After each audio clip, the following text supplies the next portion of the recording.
good morning, good morning. Oceanside chat. The agenda's all yours. What do you want to talk about? You can hit the replay if you're watching replay. And anytime you want to tell me where you're from, that's good. So Brenda, you're the first one on. So you have the first opportunity to set the agenda. Is there something you want to talk about? Julie Batista, you're the second one on. Is there something you want to talk about? Just drop it right in the chat. Hello, Linda. Hello, Danish. Hello, Debbie. Any of you have subjects we can talk about this morning? Bring it. It's a beautiful day on Lanai. Sun shining. Tiny little breeze. Rockfield, Kentucky. Let's see, I might bring somebody on camera too. Good morning, Susan. Got a little snow yesterday, did you? I hear. Jennifer Furness. If you were a super fan, Jen, I'd bring you on camera, but it won't let. Oh, top fan. I can bring Amy Hart on. I don't know why you can bring some people on and some people can't. Love to talk about the pandemic. Geez, what about it? It's raging. If you want to protect other people, you might wear a mask. If you want to protect yourself, you might stay away from other people. Pfizer announced a 90% success ratio with a, what do you call it? Yeah, one of those things. But they just announced it as a company to pump their stock, and hasn't been approved by the FDA yet. But it's good news, right? Vaccine, right? That's good news. Let's see. Christy, finding quality prospect when no one wants to get together. Well, all on Zoom, right? Hello, Janine, just Janine. All on Zoom, all on social media. I think it's so simple, and it's so much easier than getting together in person. Now, I prefer to get together in person, but you know, how do you connect? You know, in my coaching programs, one of the first things I do with people is have them pull out their phone and go to their contacts and go to the Z's under their contacts and then go to the very bottom of their contacts. You can all do this exercise if you want. Do it right now. Pull your phones out, go to the contacts, click contacts, go to the alphabet on the right-hand side, go to the Z's so you're at the very bottom of your contacts. And there's going to be a number at the very bottom. Post your number in the comments here. All of you do this. Post your number in the comments. Go to your contacts, go to the alphabet, go to the Z's. There's a number under there. What's the number? Put your number in the comments. Come on, at least somebody do it. My number's about 3,600. 3,600 people. Now, why is that? I don't know. I've never done anything. I'm like the worst contact manager on the planet. I don't put people in my contacts. I don't fill out contact mapping. I'm the worst contact mapper on the planet. I think it's the best system on the planet, and I'm the worst participant on the planet. But I have 3,600 people, and you know, when I went through my contacts, I didn't even know who a third of them were. So what do you do with that? Well, I don't know. How about send them a text or a Facebook message or an email and say, hey, you're on my phone. Who are you? How do we know each other? Boom, you're in a conversation. Just start asking questions. Just be curious. Follow the authentic networker. You're in a conversation. So in the coaching programs that I do with people that are doing business development, one of the first things I have them do is go to their phone, find out how many contacts, 335, 8 Z's, not how many Z's you have, how many do you have total? And then ask yourself, just start scrolling down through your contacts and ask yourself, when is the last time, including never, that you reached out to that person in your phone to either just develop the relationship, the connection, or ask them to look at what you're doing? And I have two philosophies about doing that. One is, don't do this. Don't reach out to people in your phone that you haven't talked to in 5 or 10 years and start chit-chatting them. And then somewhere at the end say, oh, by the way, do you keep your income options open or something like that? Don't do that. Either focus on developing the relationship, which might just be, hey, here's what I'm doing. People, people on the other end are going to ask, well, why are you calling me?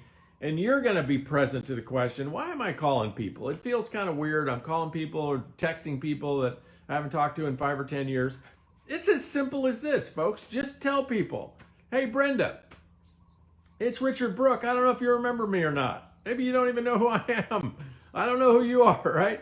But I'm doing this project of reaching out to everybody in my phone and just connecting with them. And there's a bunch of people in my phone that I don't know who they are. So I'm finding out who they are. And those of you that I do know who you are, like let's say I know who you are, Brenda, I realize I haven't talked to you in 5 or 10 years. And so I'm just connecting. So tell me a story. Tell me a story about life. How you holding up in 2020? And don't get into politics with people, for gosh sakes. They may get into politics with you, but just change the narrative. Stay away from it. It's just so toxic. Just find out what's going on with their business, their job, their family. Are they okay? Are they healthy? And let them tell you stories. So you're either going to go down the route of connection, in which case you're never going to use that to arbitrarily pivot to your products or your opportunity. You're not going to, oh, by the way, them. You're going to stay absolutely in connection, in curiosity. You're going to ask questions and you're going to listen. And if the conversation naturally ends in 30 seconds or 30 minutes or 3 or 4, lines of text, then it ends. And what you have done is strengthen the connection and the relationship with somebody in your phone. Maybe, something you could do is, hey, let's make sure we're connected on Instagram and social media and Twitter or something like that, right? So you get a stronger connection on social media. So you either do that, or when you reach out to people, you tell them right from the beginning, Brenda, this is Richard Brooke. Here's how we know each other, or I have no idea how we know each other, but here's why I'm reaching out. I'm involved with a product. I'm involved with an income option. I'm a mortgage broker. I'm a realtor.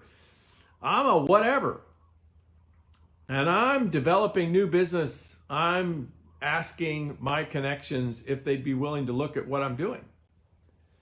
So you do not small talk people.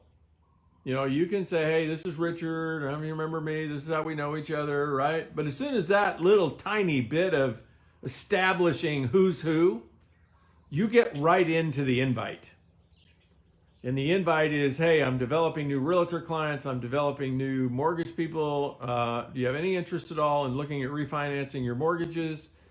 Have you thought at all about buying a piece of real estate or selling a piece of real estate? Or I got this product. Are you looking to lose weight? Are you looking for more energy? You're right into it. Why? Because that's authentic, because that's why you called them. So what I'm telling you is there's 2 reasons to call people in your phone. One is just to connect. And if that's your intention, which I think is absolutely wonderful, you may say, well, how do I build my business? That's the longer route, right? It's the slow path. And that's perfectly fine. If you told me, hey, I'm trying to double my business in the next 90 days. I need to talk to 50 people. I need to do 10 presentations. I would tell you, call everybody on your phone and right from the get-go, tell them why you're calling, because you're looking for new clients, new customers, new business partners, because that's authentic. It's also authentic to just build relationship if that's the purpose of your call. Now you may say, okay, I'm going to build relationship, but how do I turn that into business? You just follow this rule. This is Richard's rule on when to convert a contact, a connection, a relationship, when to pivot that into asking them to take a look at what you're doing. When do you do that? When they invite you to. When do I invite them? When they invite you to. So if I'm just developing connection and the natural essence of the conversation only goes 3 chains in the thread or 30 seconds on the phone or 2 minutes on the phone, and nothing happens there other than we've just established connection, then you haven't invited me to invite you. And so I won't. Not now. And, but maybe if one of the things that the intention was, hey, let's get better connected on social media, then maybe the conversation converts to social media and maybe there's a place to go down the road.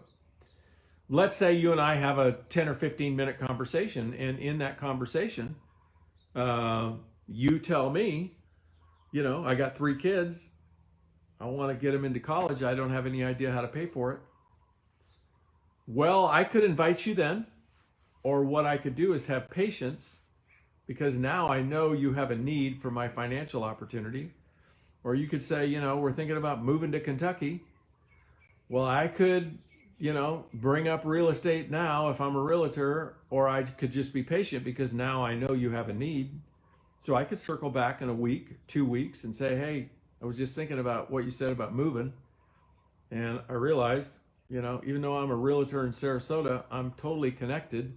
And I can find you an ethical realtor in Kentucky. And I can find you an ethical realtor where you live. And yes, I will get a referral fee from that, but that's my business, that's my occupation, that's my career. And so are you open to a conversation about me referring you to a realtor? And they may say, no, my sister-in-law is a realtor, we're all handled, we got our best friend, right? So that's a no. And that's just, almost everybody's going to be a no, right? So when it comes time for you to asking people to take a look, you just have to get right with 9 out of 10 are going to say no.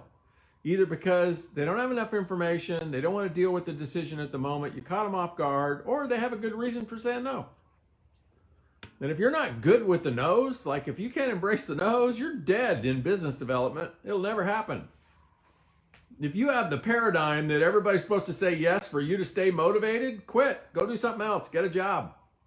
Business development won't happen for you.